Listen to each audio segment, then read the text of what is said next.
Oh, hey, I'm glad you're here. It's been said that movies are often considered one of the greatest art forms.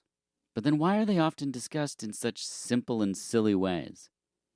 Like, do you think in 1504, when Michelangelo debuted the statue of David, that someone in the back shouted, "Statues are back, baby"? Probably not. Or maybe the same guy was like, "Get those flatties out of here and bring in them statues." They called paintings flatties back then. You don't need to check it. I did the research. Do you think the same guy worked at a museum and was like, "Only 20 people came in to see this Venus de Milo. Statues are over. Bring back the flatties"? I mean, probably not. Also, my impersonation voice there, 10 out of 10. No need to fact check. That's how people talked at the time. Specifically Michelangelo. And yet, the amount of money a movie makes is often lumped into whether something's good or not. I see this at food events too, where popularity comes into play. People say, we'll have our sauces there, and people will ask, "What's the most popular?" And they'll just want to buy the one that other people bought. I don't understand it, but it gets even weirder when you transpose that conversation to movies or music. Think of any band you like and name their most popular song. The one that was on the radio or a soundtrack that got it the most exposure. Now, would you say that's their best song? No, because it doesn't have two words in it. Bitchin' Camaro. Bitchin' Camaro, I ran over my neighbor. Bitchin' Camaro, bitchin' Camaro. Okay, I'm kidding. But it's not at all, right? Except for maybe Aqua or Eiffel 65. That's probably just flat across the board, same quality. But say like 9 Inch Nails. Their biggest hit was Closer. Yet, best song? Not by a long shot. Or The Cure, Friday I'm in Love. Catchy, ditty, yes. But the best song by The Cure? No way. So why is this such a constant obsession with movies, and why over just an opening weekend do people obsess over it making money, and if it doesn't, then it wasn't good? The two have nothing to do with each other. Popularity doesn't have an innate value. There are so many amazing independent artists, makers, musicians that you won't hear of because they didn't have the machine pushing them up to the top or whatever for the most eyes to see them. They didn't get that opportunity, but their work is incredible, and if you look for it, it can move you, much like movies. Lastly, I just want to say, quote unquote good, or bad, or whatever it's called, it can still mean something to you. You don't need to feel shame or call it a guilty pleasure. You don't need to explain your case to any gatekeeper film snobs. Leave them to be mad and unhappy. They're going to keep doing it. And you just keep finding the movies that bring you joy. That's what's at the heart of this episode and probably this entire podcast. So let's just get right into it and enjoy Rodney's Screen Teens.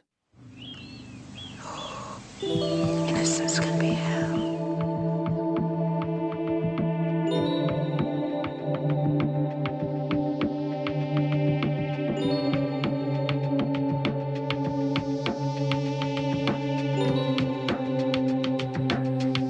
Innocence can be hell.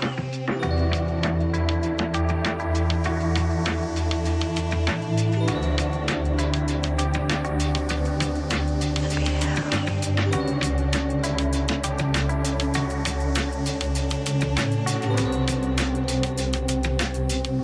Innocence can be hell.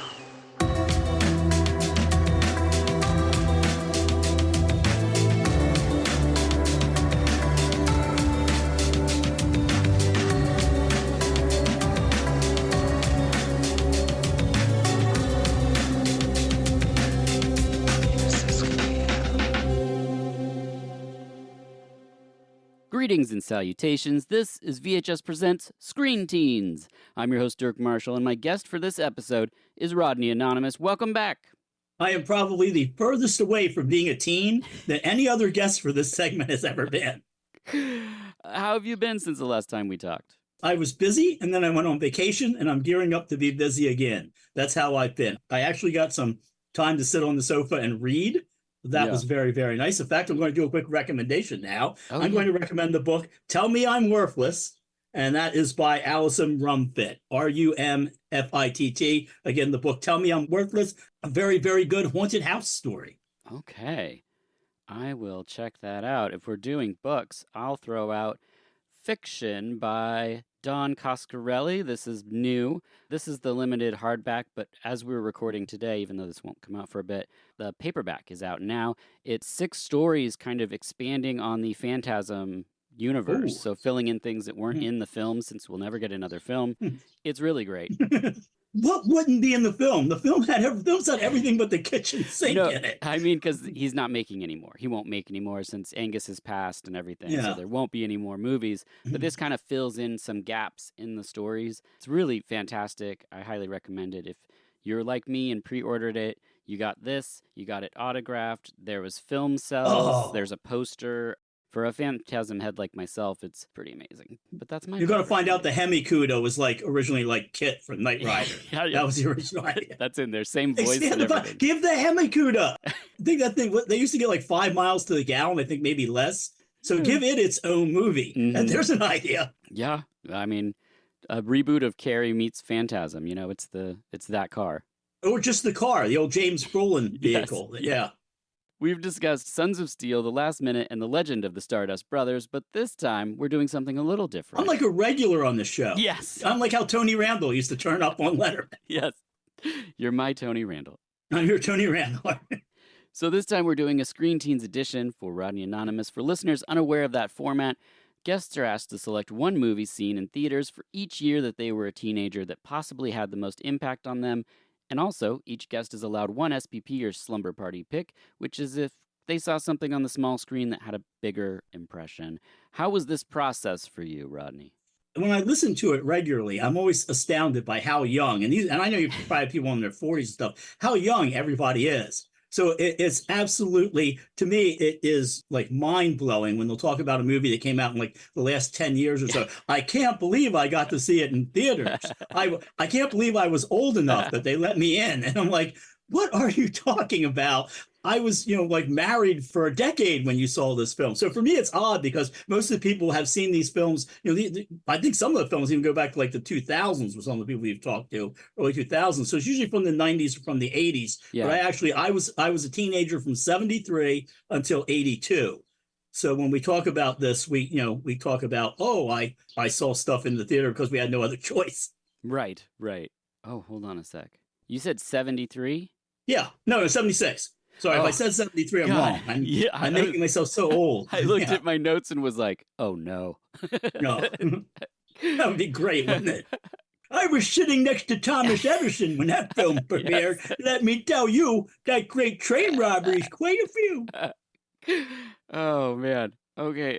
So was it easy for you to select films, or was it weird to look back? Because I had Scott Drabbit on. He had some dates in the 70s, and he acted like I was putting him in some time machine to feel how old he was, which is not the point of Screen Teens, but... You're going to kill me. I thought from listening to the format of it, I thought you were going to name a bunch of films, and I would tell you which one I saw. Okay, well, we'll just see how it goes. I thought that was the thing. I thought that's why I didn't prep. I thought this was going to be. Oh, perfect. Well, we are. This is going to be. This is going to tank. This will be an interesting one for sure. And I listen to the show all the time. You think I would have known that I'm supposed to pick one, but I thought you would go from the list and I would pick one and tell you what I saw. No, there's thousands of movies. I'll name some, so maybe that'll spawn something. That'll hopefully, yeah. But otherwise, this will be interesting. All right. Well, Rodney, with that in mind, are you ready for your Screen Teens? I am ready for my Screen Teens, yes. The year is 1976. Rodney is 13. But was he feeling the pressure like Taco Bell, who launched their answer to the competitive fast food burger chains, the Bell Beefer, which was a sloppy Joe of sorts? Someone else who was feeling the heat was Alice Cooper as he released the album Alice Cooper Goes to Hell. But maybe 13-year-old Rodney was listening to Blue Oyster Cult's Agents of Fortune or Boz Scaggs' Silk Degrees. The box office is ruled by Rocky, To Fly, and A Star is Born. But was 13-year-old Rodney watching The Smurfs and the Magic Flute and Taxi Driver? Now there's a double feature. Only one person knows, and that person is Rodney. What did you choose for 1976? I'm going to choose for 1976 the movie Carrie. Excellent choice.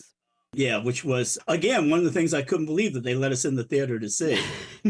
It's quite the movie. Some of the kids I knew saw it later. Back in the day, first of all, in Philadelphia proper, we didn't get cable till way late. But if you lived like I did in the burbs and grew up, a lot of the kids had cable. And I kind of remember Carrie, a lot of stuff seemed like it would go right from the theater to cable. There seemed to be no waiting period at one point, or maybe some of the stranger films that just they would have a short life in the theater. Mhm. I'd seen it when there were some friends. I remember there were people who were completely freaked out by it because I guess mom and dad went away and they watched it on HBO or something. I'm going to give it to Carrie. There are scenes in the film I'm not crazy about, which is the sped up tuxedo printing scene. That is painful to watch. Every great movie has something. I was tempted to go with Rocky, which I did see also in the theater. Sure. Rocky is to Philadelphia what step ladders and light bulbs are to Poland. It's just not something that we really try to be associated with. One of my friends, DJ Kiltboy, lived next door to the Rocky house. Oh, no. Rocky lives in Rocky too. And also Adrian and Paulie are buried in the cemetery, Laurel Hill Cemetery, where my wife and I like to go hang out. Yeah, Carrie is probably, I think there's a lot of stuff from it's weird when you look at these or you think about them and you're like, well, wait a minute, like The Omen came out in 76, which contains one of the most unintentionally hilarious scenes, which is I did it all for you, Damien. I will laugh my ass off. It's weird when you think about like what came out in 76. And then, I tend to think of 71, which I wouldn't cover, as a great film year. A lot of films I watched, like Harold and Maude, came up. Stuff I would watch later in my senior year of high school. Dane Girl was in college. And so she was, into film. And we would go to the TLA, Theater of the Living Arts, in Upper Darby. And we would see these great, incredible double features from films from like the early 70s. Yeah. So you would go see like King of Hearts, which is a really great film on, and you see it like on a bill with another weird like anti-war film. Sometimes it would be a, John Waters double feature. It's just odd to think, oh, wait a minute. Yeah, wait, that film happened that long ago. Yeah, it's really wild. That's one of the things I like about doing Screen Teens is looking at like, you'll see the top 50 movies and you'll know all of them. And it's just like, oh my gosh, like so many of these are like considered classics or whatever. And some of that's time, but also like, I mean, when I was a kid and saw Carrie, there's just so much of it that was unforgettable and couldn't be done now because they would use CG for fire and you wouldn't be watching it going, how in the world did they do this? Like, you're still mad about that Autopsy of Jane Doe CG fire, aren't I am, yes. I'll never get past it. I understand how that is. Did you move around a lot, or was there like one theater that you went to when you were a kid? Or we had a theater in Exton, PA, that we would go to pretty regularly because they would show stuff. Like I can remember seeing 10 there. Yeah, Bo Derek. Yeah, the Bo Derek film. I remember seeing that because my friend Smitty got in a fight with the people sitting behind us. They were morons. Absolute. And one scene in 10 where Dudley Moore takes out a tape recorder and he puts, I don't know, Smitty was just had it with them or something. And he puts it on the piano. This woman turns around and says, what is that? And he's like, some kind of walkie-talkie. My friend said, it's a tape recorder, you morons. I just remember that's my memory of that movie. But yeah, we would go there. And then the midnight movies, which was a big thing, pre VCR, every weird thing you saw in a big crowd at a midnight movie. Yeah. So we would go to see them at a theater in Thorndale, PA, that showed them up until the point where they stopped showing them because during the Woodstock movie, a bunch of people ripped up the seats. And, it was so sad. This guy comes in, the theater owner, everybody's, the movie stops during 10 years after performance. And probably the only thing in the Woodstock movie that would keep you awake right now. Although back then, the Woodstock movie, the cut we used to see, had a lot more sha-na-na in it. I'm not joking. It's Stalinization of music. They cut them out less and less. So now you would see them come out and do a song or two. And then after a while, you would see them come out, run around the stage, maybe sing Rock and Roll's Here to Stay. And then they were gone. And anymore, you just see them going, they're like, what is waving them off? Sha-na-na, everybody. But it broke during 10 years after. He came down the aisle with security. And he was telling us, like, all right, you're going to behave. He's like yelling at the audience. He goes, I have the horsepower to move you out. And some genius, I hope this guy's gone on to be some sort of social commentator, started shouting, he's got the horsepower. He's a Harley. And everybody's going, boom, boom, boom. And the security guys were laughing at him. He like sunk his head down and walked out. And then after they stopped showing them, there's a theater in Westchester, PA that used to show them. We broke some of the seats there during Rocky Horror because we didn't like it. Perfect. I forgot to mention up top that I'll also be trying to guess your picks for each year. So my guess for this year was Burnt Offerings. That was my guess. Yeah. Always on cable. Yeah. That's the Oliver Reed, Yes. Karen Black film Yeah. with the sinister swimming pool. Yeah. That is a rough watch. Betty Davis and Burgess Yeah. Meredith. Yeah. It's like the film The Changeling with George C. Scott, where Yeah. I keep running into people who are fans of it and I'm not. And I'm like, what am I missing here? But yeah. Oh, I forgot about Betty Davis. Betty Davis is the scariest thing. Yes. Yeah. Yeah. I enjoy The Changeling, but I can't tell you why. But that's just me. 12 months have passed now, and young Rodney is 14 years old, and the year is 1977. But was a 14-year-old Rodney eating the newly released Reese's Pieces while watching Orca? Perhaps he was marveling at the fact that it snowed for the first time ever in Miami, although not the first white powder seen around those parts. Rimshot. Was a feather-haired, bell-bottomed Rodney discovering the Ramones' Rockets to Russia, the Sex Pistols' Nevermind the Bollocks, and television's Marquee Moon, all while munching on a delicious RBQ sandwich? A little film called Star Wars dominates the box office, followed by Smokey and the Bandit and Close Encounters of the Third Kind. But maybe 14-year-old Rodney was more of a Pete's Dragon fella, or sorcerer, perhaps. Rodney, what did you choose for 1977? 1977, when people make lists of movies that are like sports movies, I think there should only be two on that list. Okay. The first one being Caddyshack, and the second one being this movie, Slapshot. Oh, yeah, okay. Slapshot it's Paul Newman. I don't even know how they signed him for it. I don't know. Maybe somebody made a deal with a witch or something. I don't know. But how Paul Newman ends up in this, and I remember the Paul Newman thing came up because, again, I'm 14 when this comes out. Right. So I shouldn't be in the theater seeing it. Right. Neither should enough of my friends. I think 4 or 5 of us went, but we had heard good things about Slapshot, and so we went to go see Slapshot. I remember seeing it in the theater, and I just remember like screaming with laughter. It was everything we wanted in a film, and to this day, the Hanson brothers are sort of icons in my life. There's just so much weird stuff in that film. Plus, growing up in this area, you grow up with hockey being drip fed into you. So you actually knew people like this. Frederick March is in that movie. Frederick March plays he plays that sleazy guy that everything he says is about sex. Yeah. It's got Strother Martin. It is a very, very strange little film. And it also is about the economic recession in the Rust Belt, which was, kind of unexpected. You can go back and watch it now. There's again, most of the stuff, there's a lot of uncomfortable parts. There's, sure, a lot of homophobia and stuff like that. Yeah. But man, I got to tell you, Sheriff Truman stripping down and skating around, it's got everything that you want in a movie. It really is. And again, whenever they make, people say, oh, what's a great sports movie? And someone say like Bang the Drum Slowly, which I'll give you. But really, Caddyshack and Slapshot, all you need. Yeah, this was a VHS cover in our video store as I was growing up that I looked at the front and it's like all these hockey players, and it says Slapshot, and I was like, that looks interesting. And then you turn the back, and one of the pictures to advertise the film is the guy with just all the blood on his face. And I was just like, what is this crazy? Is it a horror movie? What is this thing? And then I watched it, and I don't think I was old enough to understand what was happening, but it was a wild ride for sure. And then I got older and knew who Paul Newman was, and I was like, he was in that crazy hockey movie?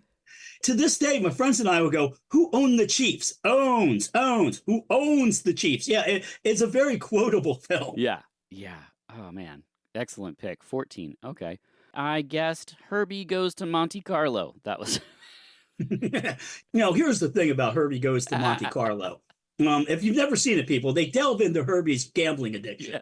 And it's not pretty. It is not pretty at all.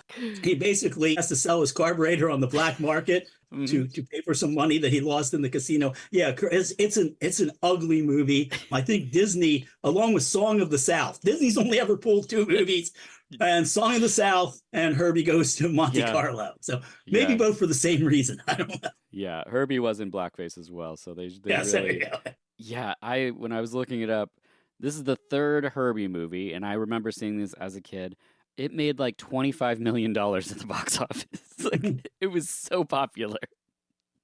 I'm surprised that Christopher Hitchens didn't begin every argument against the existence of God by saying, you people know Herbie and Monte Carlo, 25 million in the box office. Yeah. And that was real money back then. Oh, yeah. to see a car that doesn't really talk. That's the thing that got me every time when I was a kid. Is I'm like, oh, it's a talking car. Now he kind of opens the trunk and honks occasionally. Like, there you go. Team up the Hemicuda from Phantasm with Herbie. Herbie goes Phantasm. Oh, I think we've got a script for the next Mad Max movie. I think we just need a couple more cars, which I saw in the theaters. Oh, perfect. Well, time just keeps on trucking, and now Rodney is 15, and the year is 1978. But did a 15-year-old Rodney hate Mondays as much as Garfield, which debuts in newspaper comics? Was Rodney enjoying the brand new whatchamacallit candy bar while listening to Parliament's Motor Booty Affair or Rush's Hemispheres? Perhaps. I love them. Perhaps he was going on a voyage on the small screen to Fantasy Island or watching The Hulk or Dallas, which all premiered this year. Maybe 15-year-old Rodney had no time for TV as he was balls deep in Stephen King's 823-page opus, The Stand. Although, in the theaters, Grease is inescapable, followed by Animal House and still Close Encounters of the Third Kind. The fourth film? How about a chimpanzee and Clint Eastwood in Every Which Way But Loose? Dark times indeed. Speaking of dark times, Elton John begins his no glasses look, an era nobody talks about, or knows happened, except for Elton John. But was a 15-year-old Rodney eating Cinnamon Life and wondering what all the hubbub is about Cabbage Patch Kids? Or maybe Rodney was obsessed with horror as 1978 sees the release of Halloween, Dawn of the Dead, The Omen 2, It Lives Again, Slithis, I Spit on Your Grave, The Manitou, Piranha, Patrick, and The Swarm, to name a few. Rodney, what did you choose for 1978? Okay, first of all, I did in fact see Every Which Way But Loose in the theater. Yes. It was the most embarrassing thing to happen to Clint Eastwood since he debated the empty chair. I saw Animal House in the theater also as well. Awesome. Halloween I saw in the theater, and that was amazing. I got to see it before it got a second life. Like Alien, it got a second life. Yeah. And so, at first, like we were all sitting there alone going, this seems a lot smarter than it should be. I like when you stumble upon that. The film I'm going with from 78, though, is Cheech and Chong's Up in Smoke. Nice. I almost mentioned that. Yeah. Yeah, because what happened was I had been lucky enough to see Cheech and Chong live before Up in Smoke came out, about a year or so before, at the Valley Forge Music Fair. Was that just because you were at the fair, or how did you? No, not a fair. That's what they called. They called it the Valley Forge Music Fair, but it was just a venue. Oh. It was in Valley Forge, PA. It's where we had to go to see I saw everybody there. And they had a stage, much like the band Yes would be in the round. Yeah. They had a stage that rotated, which was great for Cheech and Chong. So I saw them, and they would have older people, which I guess would be about the age I am now. They would have older people who would buy season tickets, so they would come and see everything. And I just remember Cheech and Chong stopping in the middle of a sketch and looking at these old people in the front row and going, this isn't Frank Sinatra, right? I'd been a fan of them growing up. I had the Los Conchinos album I'd memorized. Okay. And it was great because we would play it loud. People, you might not believe this. There was a time when you didn't play music at parties. You would play some music and then somebody would put on a comedy album. And the comedy album was more often than not Cheech and Chong. I had all the singles. I had Sister Mary Elephant. And so you would put it on and you would find stuff when it was played at a loud volume. Mm-hmm. To this day, I'll sneak little stuff in the songs at a low volume, just hoping somebody will crank it up and hear it. But when Sergeant Studenko comes out and he's talking to the class of Catholic kids, he says, hello, boys and girls. And you hear this little voice go, hi, Stinky. And that was cool. So like from then on, every time we would have, particularly if they brought in a cop to an assembly, they would go, hello, boys and girls. And we all going, hi, Stinky. Nice. Up in Smoke, you could probably label it a perfect comedy. It's one set piece after another. Yeah. And everything fits together so well from, the beginning was, again, Strother Martin, who was also in Slapshot, plays Chong's father.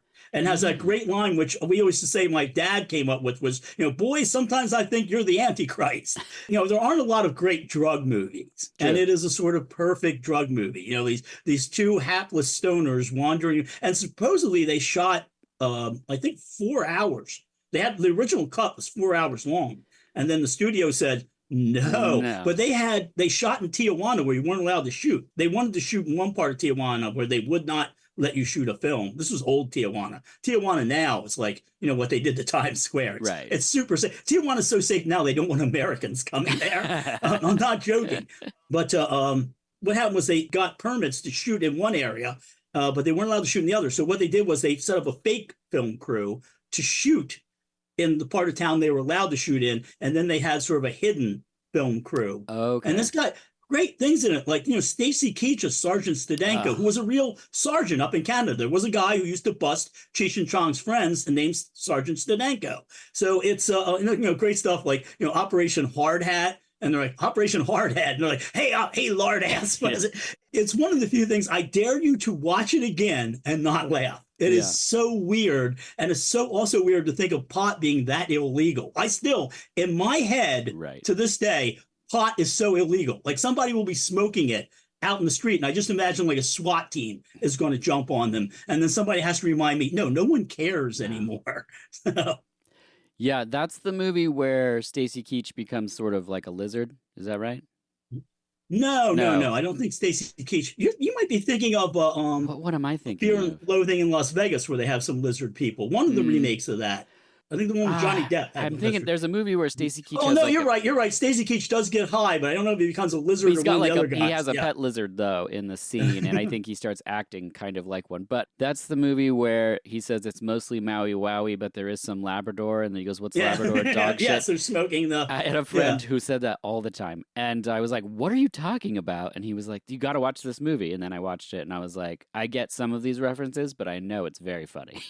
It's like Get Him to the Greek, where they give you the ingredients in a Jeffrey, and he's like, it's got some PCP, some crushed up Clorox to keep it old school. It's so good.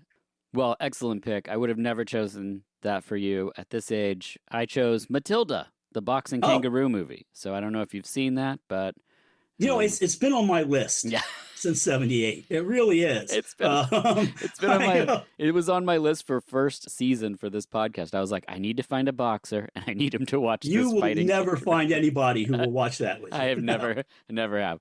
Okay, perfect. Well, 12 more months have passed, and now Rodney's 16, and the year is 1979. Were Rodney and Joe going 50-50 on a newly released Twix bar while listening to Gang of Four's entertainment, or maybe Joy Division's Unknown Pleasures? Of course, it wasn't all great news on the music front, as the Knack released My Sharona, which sat at number 1 for 6 weeks and is still a plague to be reckoned with. The box office is quite interesting, as at number 1 we have the Superman movie, followed by Amityville Horror and Rocky II. But maybe 16-year-old Rodney was more of an Alien, The Muppet Movie, or Apocalypse Now guy. None of those suck, but I'll tell you what does. The first cordless dustbuster hits the market. What a time to be alive. Was a 16-year-old Rodney driving to get the debut of the McDonald's Happy Meal while blasting The Cure's Three Imaginary Boys? What movie could have been the movie that left the lasting impression on Rodney in this year? And why was it more American Graffiti? Just kidding. It's not that for anyone. Rodney, what'd you choose for this year? First of all, more American Graffiti taught me a valuable lesson. Don't go see the sequel. Do not go see the sequel.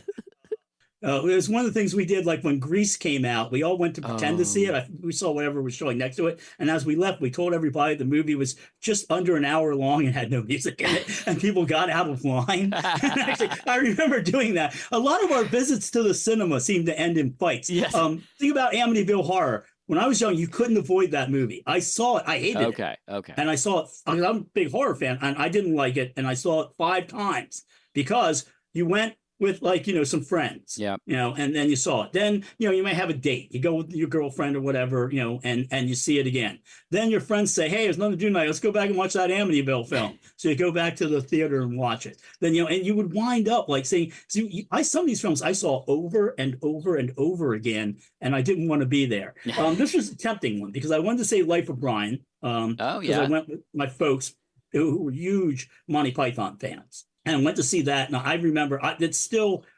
I'm with the folks who say it's my favorite Monty Python film. I also got to see in the theater Jabberwocky when it came out, not technically a Python film, sort of.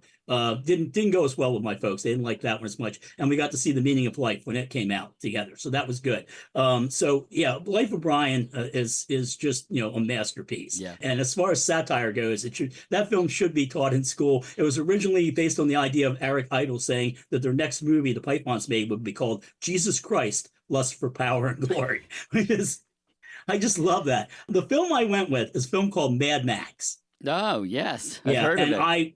Lucky enough, we had seen like little bits of it on TV, and you couldn't figure out what the fuck it was. Mm-hmm. You had no idea. You couldn't figure out, like, some car hits another car, and it looked cheap. It looked like there were films back then like Crazy Mary and Dirty Larry, or Ron Howard and Eat My Dust. Yeah. Ron Howard pops the clutch and tells the cops to eat my dust. So when you saw it on TV, it didn't look that impressive. Mm-hmm. And then when you saw it in the movies, you're like, oh my God, there's a little more to this. So when the Road Warrior would come out, we were there to see that. But because we kind of knew it, but for the longest time we would tell people about Mad Max, Mm-hmm. and I saw the dubbed version of Mad Max, which I don't even think exists anymore. Yeah. And the version I saw, they all have American accents. Years later, I was watching Mad Max. I'm like, Mel Gibson said, first of all, this is before we found out about Mel Gibson. Right. I'm not going to recommend any Mel Gibson films now. Yelling sugar tits at cops and being an anti-Semite. No, we're not going to recommend Mel. And he's still making movies, oddly enough. Still getting work. Yeah. That's a scary thing. Yeah, it's really, people scream about cancel culture, but it's really hard to get canceled. Yeah. When I saw it the first time, I remember he had like a Texan accent or something. And then I found out years later that there was, apparently they were afraid American audiences wouldn't be able to understand the Australians, so they redubbed it. So I don't know why you wouldn't just have the actors take out any sort of Australian nuance that Americans wouldn't get. Right. I have no idea. But I thought I was like, I remember seeing that, but we would tell kids at school about it. We're like, man, we saw this awesome film, but it was there and gone. So yeah, I was obsessed with Mad Max and the Road Warrior, and then all of the sort of spin-offs of that, all the Italian copycat weird post-apocalyptic, like all that stuff was like my favorites, and still to this day, like some of my favorite films, like 2020 Texas Gladiators, like all of these, like Warriors of the Wasteland, like that whole genre. I just would watch them over and over and over when I was pretty little. That's an excellent pick. And I mean, Fury Road in the theater was pretty unbelievable. And I'm interested in the next film. We'll see. It looks pretty colorful. I love Fury Road. I was out on tour with a bunch of people and other bands, and we actually thought about all of us just taking a day and going to see Fury Road, because we look like the cast of Fury Road. Yeah. So we thought they'd let us in for free. But yeah, I really like that a lot. Mm-hmm. And again, I'm hopeful for the next one. Thunderdome has its problems. Yeah. But it's still, if it pops up on TV, I'll still watch it. So, yeah. Oh, same. And I remember how big it was when it came out, because it had Tina Turner in it. She had a music video. The ad campaign was huge for it. Like, I mean, I just remember watching it as a kid and being like, outside of this Master Blaster character, I'm not really sold on what else is going on here. Again, it's still interesting how often people will just shout, 2 men enter, 1 man leaves at some event. And you're like, and I wonder like how many of them know like where it's from. I was watching, because I can't know if my wife has ever seen Thunderdome, or if she did, she saw it and didn't remember anything about it. But I was watching some TV series or something, and somebody had their child, like 2-year-old child, up on his shoulders, and someone goes, "Who runs Bartertown?" Nice. Which I would still use today when I see somebody with their kid on their shoulders. Yeah. So. Yeah, that's excellent. I chose for you Phantasm. Oh, yeah. Phantasm. Now, this would kind of count. I hate to say it. I didn't see it in theater. My friend Smitty, who I referenced earlier, his parents had one of those early VCRs, like top-loading Betamax. Yeah. I saw Suspiria for the first time on that thing. Yeah, because there was stuff you just couldn't get. Mm-hmm.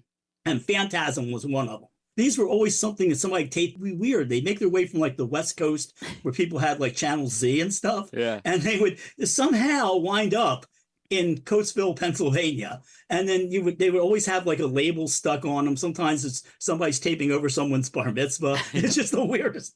But I just remember, like, I can tell you like all the films I saw over at his house with friends, and they were all stuff that would later on become sort of classics. Mm-hmm. But it's just weird that we had stuff, obviously, weird films that came through, but I guess the theaters weren't making money on the Stranger stuff. Or this was stuff that was just, somehow just falling out of our realm. But we tended to see it not long after it came out, which was another interesting thing about early VCR trading days. Mm-hmm. I mean, like the mom and pop shops back in the day, too. Like, you would find weird stuff and you didn't know where it came from, and they didn't even know. They're just like, I don't know, it's just been here. And you're like, all right, I guess I'll watch this.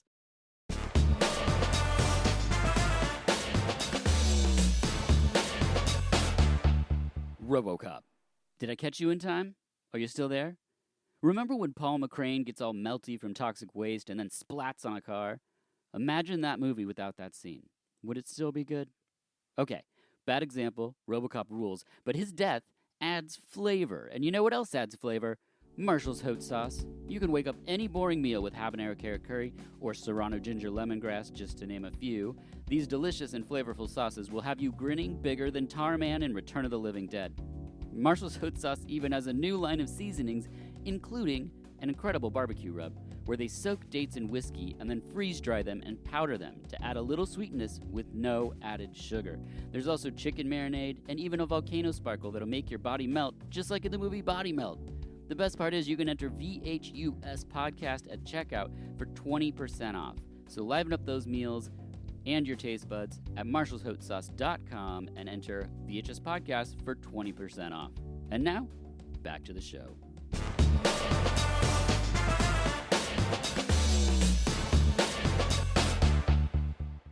Moving right along. The year is 1980. Rodney is 17. Anytime you transition from one decade to the next, things can get mixed up, which is the only way we could explain McDonald's launching the McPizza. Luckily, someone finally had a solution to stop kids from using chewing tobacco by making gum. Big League Chewing Gum is released. But was the 17-year-old Rodney too busy solving the Rubik's Cube while listening to Ultravox's Vienna? Perhaps he was marveling at the small screen where Magnum P.I. and Thundar the Barbarian debut separately, although that would be a great reboot, Magnum P.I. and Thundar the Barbarian together. In theaters, The Empire Strikes Back is, of course, number one, followed by 9 to 5 and Stir Crazy. But this year, we also get The Shining, Friday the 13th, and Kramer vs. Kramer. But maybe Rodney was more of a Raging Bull, Altered States, or Xanadu guy. 1980 also sees the release of the self-titled debut of Iron Maiden, David Bowie's Scary Monsters, and the Dead Kennedys' Fresh Fruit for Rotting Vegetables. But that's music. We're here for what played on the big screen. Films like Motel Hell and Oh Heavenly Dog. But did Rodney choose those? Only time will tell, and that time is now. What did you choose for 1980?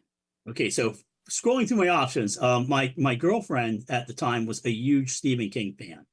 So we went to see The Shining, and she had read the book cover to cover. I had read the book years before in a hotel that was off season, and I'm still super young when it came out. I could have been like 12 or 13, I think, when it came out. And I was on vacation with my parents, and they would vacation in like weird places off season. So I'm in an empty hotel as a child reading The Shining. But my girlfriend loved that book.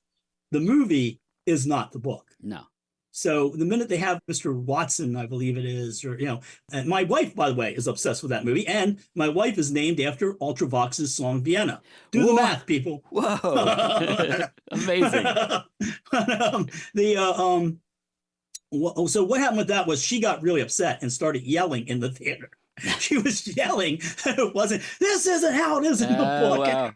Like, to this day, if I ever bump into her again, I bet you I could just set her off by saying that. But my wife was obsessed with The Shining, watching it over and over and over again. And I told her the story about how I'd seen it in the theater and all that. And my wife's not that much younger than me. She just happens to have taken her name from Ultravox's Vienna. Yeah. All right, so I wish I could go with Dario Argento's Inferno, which is my favorite of the Mother of Tears trilogy. Same. I love Suspiria, but if I had to pick one of that trilogy, it would be Inferno. Inferno's just got weird Mr. Cazavan who sells you a book and murders cats. Yes. It's a disturbing film. Yeah. What I'm going to go with is a film I don't like. Interesting. I hate this film. Oh, right. Yeah, I'm going to actually, because everybody goes, well, I love this film, but this is a film that taught me a valuable lesson.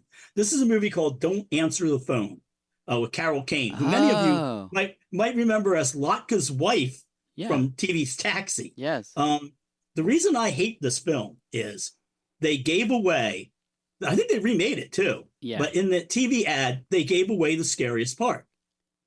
So, and that's the only scary part of the movie. Yeah. So if you saw the ad, the TV ad, you saw the big surprise, the big shocking part.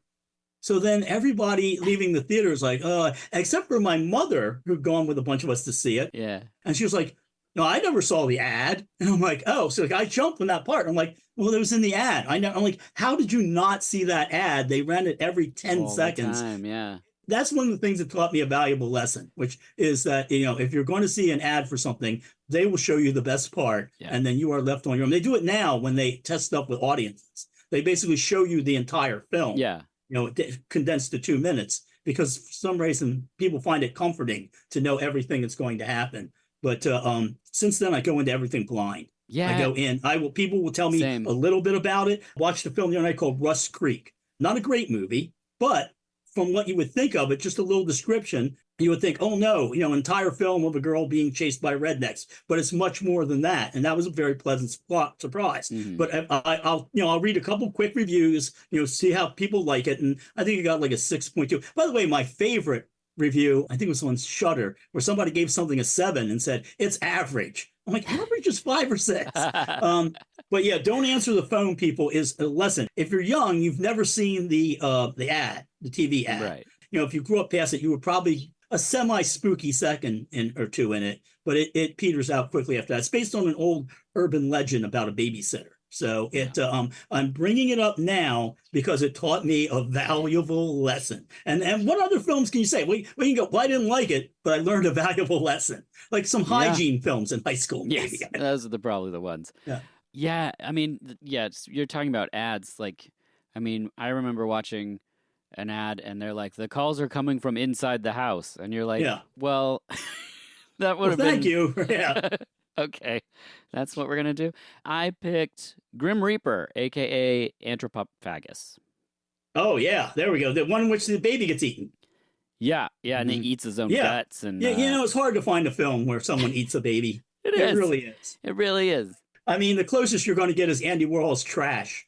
And they don't eat the baby. It just goes out a window. Oh, this is going to drive me crazy, but I saw a movie, and it's a low-budget vampire movie from years ago, probably early 2000s, where a vampire's in a barn and it eats a baby. Oh, people are going to be screaming at me about that. Anyway, I'll save that for our next baby eating episode, which is stay tuned, everyone. It's now 1981. Rodney can vote and buy cigarettes as he's 18. But maybe Rodney was at the arcade playing the brand new game Donkey Kong while listening to Kraftwerk's Computer World on his Walkman. Or perhaps Rodney was at home witnessing the launch of MTV and thinking, someday they're going to ask me to leave. An achievement almost as delicious as the McRib, which also debuted this year. But maybe 18-year-old Rodney was at the theater seeing The Beyond, Scanners, or The Funhouse. Perhaps Rodney was at home watching Hill Street Blues or The Great American Hero while trying a Score Bar, which came out this year. Our top 3 grossing films are Superman 2, Stripes, and The Cannonball Run. But I bet 18-year-old Rodney was more of a body heat fella. Rodney, what'd you choose for 1981? Okay, Stripes, everybody saw in the theater. Mm-hmm. That was mandatory viewing, kind of like Meatballs was. There was one point if Bill Murray was in a film, and this is, I guess, before he was discovered by the fixie riding crowd. Yeah. But there was at one point where he was in a film, you went to go see it. For this one, you named it when you were going through. I think I'm going to recommend Scanners. Nice. I'm going to recommend Scanners because I was lucky enough to see it in a theater. But if you were 18 in 1981, you had to go see it in the theater. You were bombarded on television with it. You knew what was going to happen. You knew you were going to see that head explode. Yes. You knew it. You knew it. It's probably my favorite head explosion. Although I think Tom Savini claims he did a better one in a film. He did a better one, I think, in Dawn of the Dead. There's a good head explosion. Well, again, which I saw in theaters. Scanners, it permeated the pop culture. It was literally jokes in sitcoms about scanners. Yeah. So it was one of those things that you kind of had to see. And when you saw it, you were glad you did. I don't know if the audience, again, I always put this up there with like Buckaroo Banzai, or the first time when I went to see, before Blue Velvet caught on, I went to see it and people walked out. Yeah. And the same with Buckaroo Banzai. I think there were a lot of people who were just there to see the exploding head. 28 Days Later, that's another film I saw where people just got angry. And I loved all the films that I mentioned there. Yeah. And I wouldn't walk out. But there were a lot of people who were just there to see the exploding head. And I'm hoping a lot of them left with a fuller experience. Yeah. But definitely Scanners. It's Cronenberg. And then you will find out what Cronenberg is. So your friend would have with the top loading VCR say, well, there's this film called Rabid. And it's got, this porn actress in it. And it's really weird. You want to see this. I can't remember if it was Rabid or which one was made with Canadian Film Fund money. And then the Canadian government got angry, and then they saw how much money it made, and they got unangry. I think it was Rabid, because of Rabid, The Brood, and Shivers, and then Scanners, I think, right? Is that how it goes? The vampire movie, I just thought of it, didn't even have to look it up. Stakeland. So don't send me any emails. In Stakeland, he's up in the rafters and he takes a bite of a baby and drops it in the hay. And I died laughing when I saw it. How could I forget about that?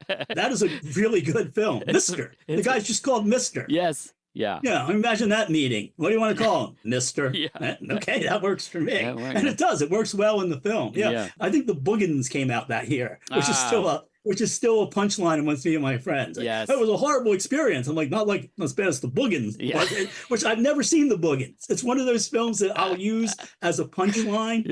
I was listening today because I was like the worst guest on it, but I was listening today because we talked about it before because Sean Baby. I was listening to 1-900 Hot Dog today. Yeah. And what happened was they were talking about Manimal, the TV show Manimal. I just finished it. Manimal has been a punchline amongst me and my friends, but I'd never seen an episode of it. And I was just thinking about that. There were so many films that I never actually saw that became like punchlines because, again, they have permeated the zeitgeist. Mm-hmm. Yes, and you weren't the worst episode on there. I heard it. It's a good episode. You're a great guest. I chose for you Chariots of Fire.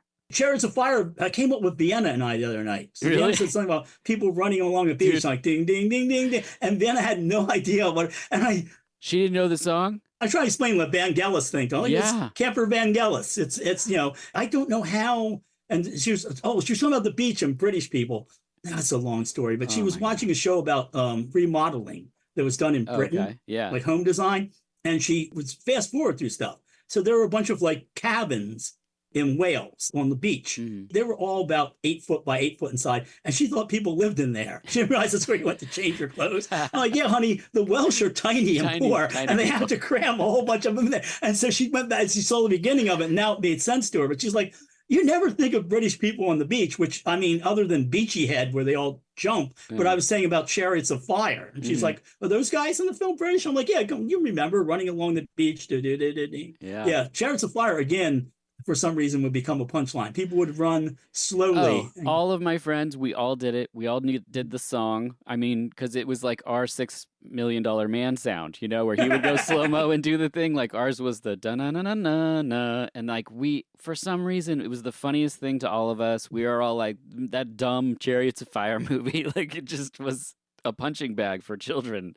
I wonder if I was ever taken. I should do that. Take the Chariots of Fire and put the $6 Million Man sound. I always thought that was, when I was a kid, I thought that was dumb that they showed him running fast by showing him running in slow motion. Yeah, it's very, it's a weird choice. It's probably way cheaper than speeding it up. Well, unfortunately, it's 1982 and Rodney's final year of Screen Teens. He's 19 years old. Disney steps away from its traditional animation and releases Tron. But was 19-year-old Rodney munching on Skittles while watching The Dark Crystal or Megaforce? The airwaves are a slave to Thriller as it's released alongside Kate Bush Dreaming, Duran Duran Rio, and The Cure Pornography. Knight Rider Newhart and T.J. Hooker premiere on the old boob tube while theaters are dominated by E.T., Raiders of the Lost Ark, and Rocky III. But maybe Rodney was sipping on a Diet Coke and playing on the Commodore 64. Halloween 3 baffles people with its absence of Michael Myers. Loved it. But imagine what 1982 would have thought of Halloween Ends. Shiver. But was Rodney more of a horror guy, watching Poltergeist, The House Where Evil Dwells, Cue the Winged Serpent, Pieces, or Night Beast? Only Rodney can tell us. What did you choose for 1982? Okay, now I did actually see Basket Case in the theater, which I was very lucky, which I think played in the Weird Theater out in Westchester. And I think it played for like a week. That was something to see, and that was something that kind of stuck with me afterwards. Yeah. Like, and I also saw Eating Raoul in the theaters. Yeah, so we by that point we were into all those people. Okay, I'm going to take my TV pick here. Okay, I'm ready. This is one I'm going to recommend only because the fact that I've been playing Dungeons and Dragons since I was a teenager. Mm-hmm. This is the year you turn on TV and Mazes and Monsters is on. Okay. Mazes and Monsters was a made-for-TV movie starring Tom Hanks. We all played Dungeons and Dragons. We're all at this point, I'd gone off to college and stuff, but you would call your friends that you played Dungeons and Dragons with, and you would say, did you see that? Because this is the beginning of the Satanic Panic. Yep. With the idea that, if you play Dungeons and Dragons, you're going to jump off of a building. And so, I'm going to recommend this. It's a weird thing to see Tom Hanks like in a made-for-TV movie. People don't remember. And also, he was on Bosom Buddies, where they would regularly make Scanners jokes. They talk about the Yeah. movie Scanners. Strange tie in there. Yeah, Mazes and Monsters is just a charming slice of history. Just, like, oh, this is, what people thought of Dungeons and Dragons at one point. Yeah. And it's going to get worse. People are going to start connecting it to, like, again, baby eating and stuff like that. So, yeah, I'm going to definitely use that. There's a lot of stuff I could probably use there. I kind of back pocketed it. You're going to go with a movie pick, where you can use, a sleepover thing. I'm going, or something you saw on TV. Yeah. And there's no way you can see. I think they might have theatrically released it later on. There was a lot of stuff like that. The first, Kolchak film got a theatrical release in Europe. Stuff will wind up getting theatrically released in Europe. I know Duel, the Steven Spielberg Jaws truck film, got theatrical release in Europe. So I'm going to guess that they got a theatrical release somewhere. Probably Tom Hanks' first theatrical release, other than, I think he's in Black Christmas. He has a little part. Oh, he has a little part in some early horror film where I remember him standing in line at like a carnival. I think it might be Black Christmas. I saw Mazes and Monsters on a tape. I don't think it was an official one back in the day, but it was when the Dungeons and Dragons cartoon was on TV. Oh, okay, which I never saw, but they turned up in the movie. Yeah. The characters from the cartoon were in the Dungeons and Dragons movie, yeah. Yeah, so I was sneak watching that because the Satanic Panic was going on, and I wasn't allowed to watch a lot of things, even though we had this video store. So they didn't really care what I watched on VHS, but like I wasn't allowed to watch Thundercats because Mum-Ra was satanic, according to the Satanic Panic. Dungeons and Dragons, Mazes, Monsters, all that stuff, which only made you want to watch it more as a kid. You're just like, well, thank you for telling me what I need to be watching, because I'll go watch that right now. So the cartoon then led me to the Mazes and Monsters, but the thing that we really liked even more than that was Dragon Slayer. Oh, yeah, Dragon Slayer, where they kill off the two of the most enjoyable characters. Yeah. They bump them both off. It kills one of them twice. Yeah. Yeah. And that's the guy who wound up, he's in the Mr. Bean movie. What? Really? The guy from that young curly-haired guy from Dragon Slayer is the friend in the Mr. Bean movie. Oh, my He's the guy who Mr. Bean stays with. Wow. Yep. I won't watch it to see if that's true. That is absolutely. Well, I love the Mr. Bean movie. I haven't seen it. I think it's genius. It made a lot of money worldwide because it would translate so easy. Give it another shot. Give it another try. Rowan Atkinson is a comedic genius, and he's great in that. If I was going to use theater picks, I would have gone with The Dark Crystal, only because I saw a little kid freak out during that. Sure. They brought their kids, and they thought, Muppets movie. And this little kid had really 2 minutes into it, I was there with my friend Craig Ziggis, and he big fantasy fan and everything, and we're sitting there, and the movie starts, and it's looking, like scary movie, and he screams, and family had to take him out of there, which I thought was a ringing endorsement of the film. And the other one, I got to see The Elephant Man that year in the theaters, which was I think my first, because I had not seen Eraserhead at that time. Because you had to wait till the midnight shows. So I would see it within a year or two. But Elephant Man was really good. I got to see stuff in theaters like Alien, Apocalypse Now. Yeah. Apocalypse Now, my friend Mark, the guy who threatened the people with the tape recorder, his younger brother during one of the battle scenes in Apocalypse Now popped a paper bag. And it was the second best effect. Alien, when I saw that in a leaky theater. And I mean leaky. It was like the set of the Nostromo in New Jersey, in Atlantic City, and where people used to sleep in the theater. We'd just gone in because we were low on cash, my friends and I. And we didn't know there was a guy sort of sleeping in the chairs in front of us. And when Captain Dallas gets eaten, when he turns around, there's the alien. Because even if you're half awake and watching it, you think he's the hero. Yeah. This guy didn't see that coming. He screamed, got up, and ran out of the theater. And it was the best of it. After that, whenever I watched Alien, I just kind of expect that guy to pop up and scream. Yeah. That would be amazing. What did you say before Alien? The Dark Crystal. So I saw The Dark Crystal on VHS. It was in our store, of course. And I just saw the Skeksis and was like, I'm out on this. This is terrifying. And then I saw the Gelflings, and I was like, this isn't much better. And they're the heroes? Like, they're creepy looking. And then when they shoot the laser into, like, the little mushroom dude's face and suck his life out, I was like, okay. His little eyes go white. Yes. Ah! It's so messed up. Since then, I've returned to it, and I think it's incredible the way they accomplished everything. And I've watched, like, making of features and all that stuff, and it just seems like otherworldly. I don't know.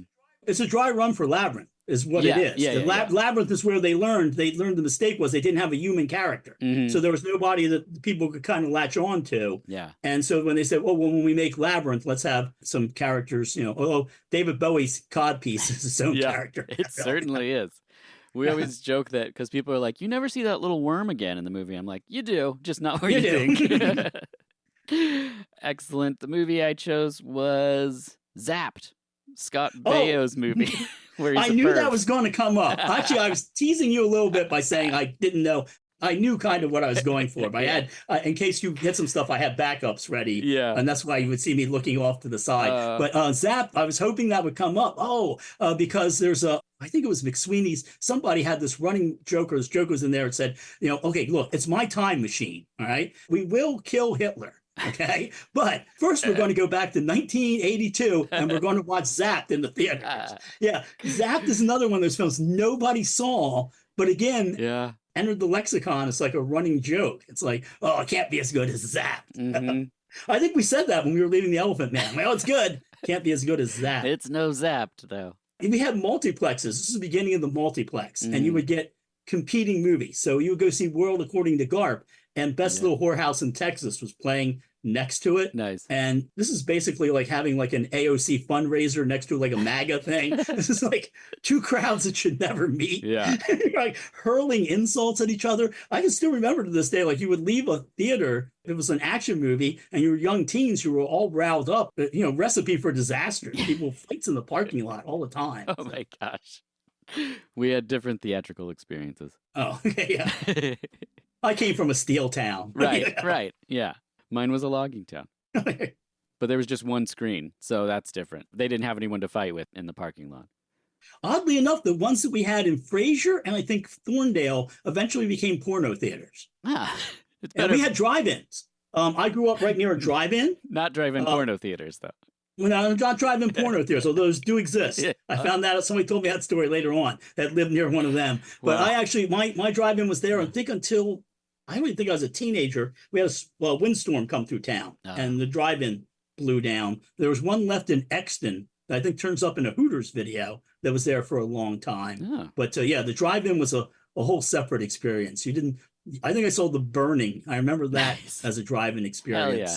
That's a great soundtrack one. by Rick Wakeman. Yeah. But I don't remember a lot of drive-in films. They were just toss-away movies. Yeah. I didn't know who Rick Wakeman was for so long when I was a kid, but I just knew that Jello Biafra on a song says, Rick Wakeman, eat your heart out. And, so I had to look that up when I got older. Fantastic. Well, there you have it. That's the Screen Teens of Rodney Anonymous. Rodney, do you have anything to promote? Anything coming out? Anything you're working on? Just still doing my radio show, which I do. Well, this will air after this. Yeah. Once a month, first Friday of every month. This month's theme is Demons of the Prairie, which is, there's a film called The Wind. Yeah. And in The Wind, this woman has a little pamphlet called Demons of the Prairie. And my wife and I were talking about The Wind, and I said, well, Demons of the Prairie would be a nice theme for my show. So this episode of my show, I'm going to go into a lot of cold wave bands and a lot of goth, a lot of goth rock, that sort of stuff. Basically, a lot of people who howl.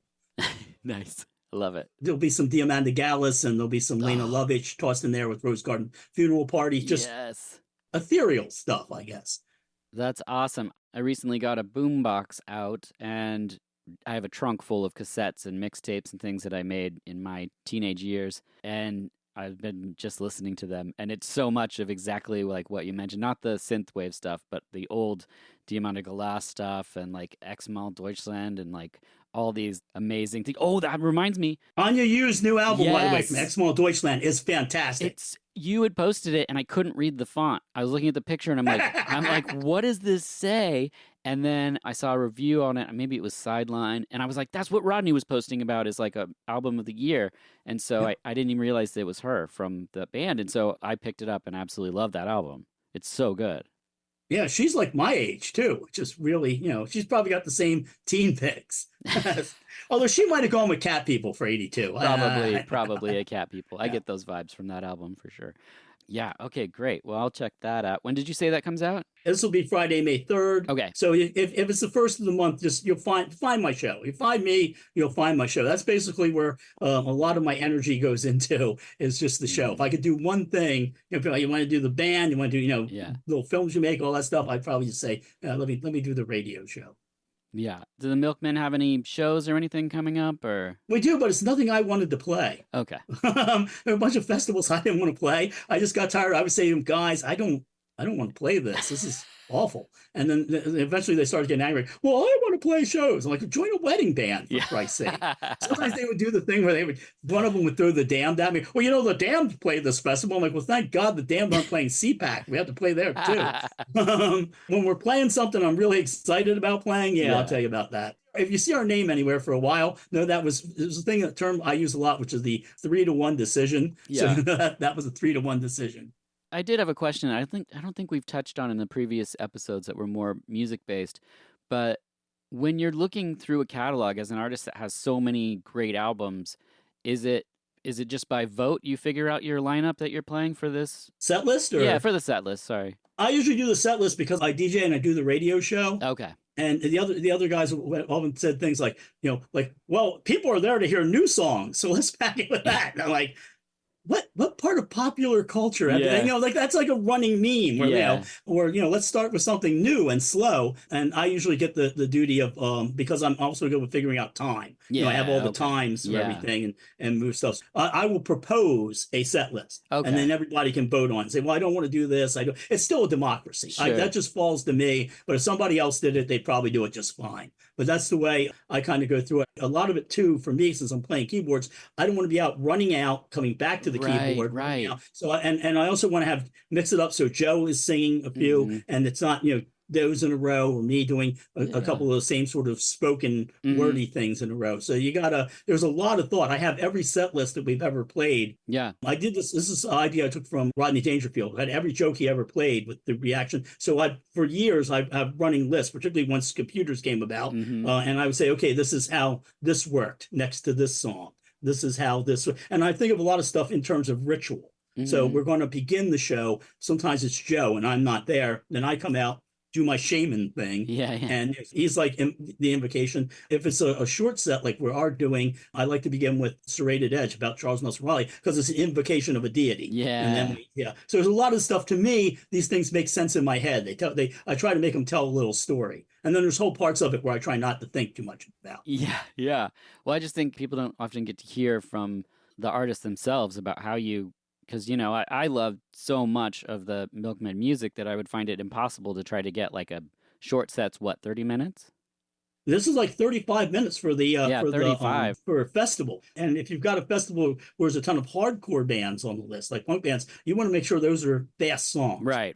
Now's not the time for jazz experimentation. And my theory is this: like when I'm at home writing music, I'm an artist. I'm, or as close to an artist as I can be. This is my time to do something clever and weird and all that and satisfying. But you're paying to see me. If you're paying $20, I don't care if I'm on a bill, if we're on a bill with like 30 other bands, you're paying money that you worked hard. And most people don't make the money I make. And I'm not bragging. I'm just saying I'm aware of that, and, some people had to choose between a bigger lunch or maybe, getting coffee that week or whatever and seeing us. And if you did that, I'm going to play what you want to hear, or at least try to get as much of that in there. I divide that in my head between artist and entertainer. Yeah, because you could, in 35 minutes, if you play Bitch and Camaro with the full intro part, like that's a big chunk of time. And the thing with that is I try not to think about it. Okay. But if we have like a super short set list like we do now, I give the guys several options. So I will try out several things and I will watch, sort of get an idea what the timing of it was. Dan is our bass player is kind of my barometer. Whatever one makes Dan laugh the most. Because I try to bust him up on stage. And Dean I can get to laugh pretty good. And every now and then Joe will crack a small smile. If it works with him, then at least I know I can bounce something off him on stage and we'll both be laughing at it. And so we're gonna see how that goes. But I usually come up with I'll write down little options, little bits of ideas, but I don't like to overwork them, because if you go out there and that beginning sounds super rehearsed, it ain't going to work. Yeah, So, you don't want to see people bored, so you have to yeah, entertain yourself on stage. yeah, if it looks like I'm reading off something, what I'm reading off of does not have the words that I'm reading on it. So I will have print something out that is just, I don't know, the mating habits of the South American jaguar or something. I go, oh yeah, here's something that happened, and I'll read what's not there and make it up as like, and then people, can I have that? I'm like, here, and they're like looking at like, this isn't what you said. I'm like, no, that's not how improvisation works. Right. That's great. That's fantastic. Well, I look forward to everyone finding out the shows you didn't want to play. What are they going to do? Fire me? Yeah. I don't think so. Rodney, always a pleasure. Thanks for participating in Screen Teens. As always, I'm Dirk Marshall, and this has been VHS Presents Screen Teens. What do you really want?